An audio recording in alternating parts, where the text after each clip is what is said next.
ঠেকুয়া বাজারে জীবন্ত মা মনসা মাতা মন্দির বিখ্যাত।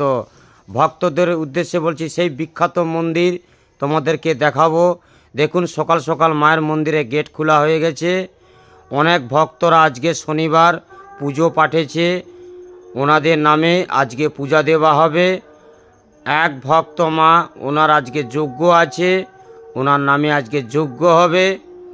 ভক্তরা দেখুন, মাকে, সোনা মাকে দর্শন করাবো। মায়ের সকাল সকাল ফুল এসে গেছে। বাজারে যাব মায়ের মিষ্টান্ন আনতে।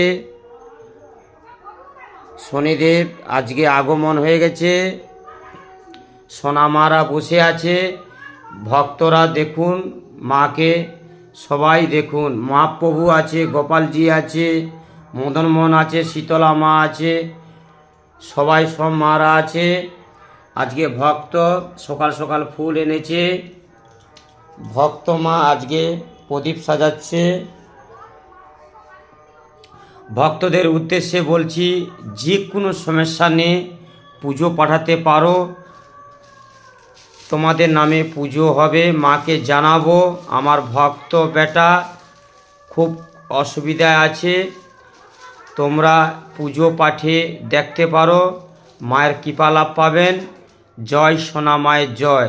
যাদের চাকরিতে বাধা, বিয়েতে বাধা, কর্মস্থলেতে বাধা, যে কোনো সমস্যাতে বাধা, টাকা এত রোজগার করতেছ, টাকা থাকছেন নি, একবার বিশ্বাস করে আমার সোনা মাকে পুজো পাঠাতে পারো। বহু দূর দূরান্ত থেকে ভক্তরা উপকার পেয়েছে। আমার চ্যানেলটি ফলো করলে বুঝতে পারবেন। অনেক ভক্তরা আমাকে কমেন্ট করে বলছে, ঠাকুরমশাই আমি পুজো পাঠাবো কি করে?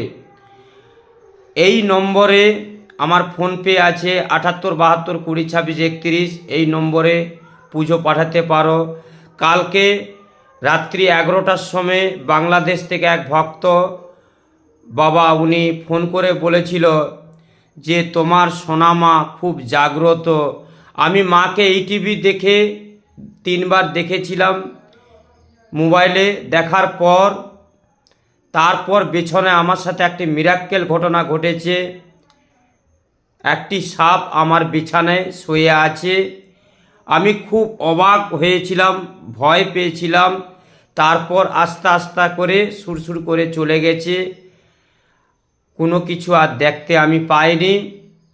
ঠাকুরমশাই আজকে শনিবার, আমি মাকে পয়সা পাঠাচ্ছি, আপনি আমার নামে ভালো করে পুজো দিয়ে দিবেন। মাগো, ওই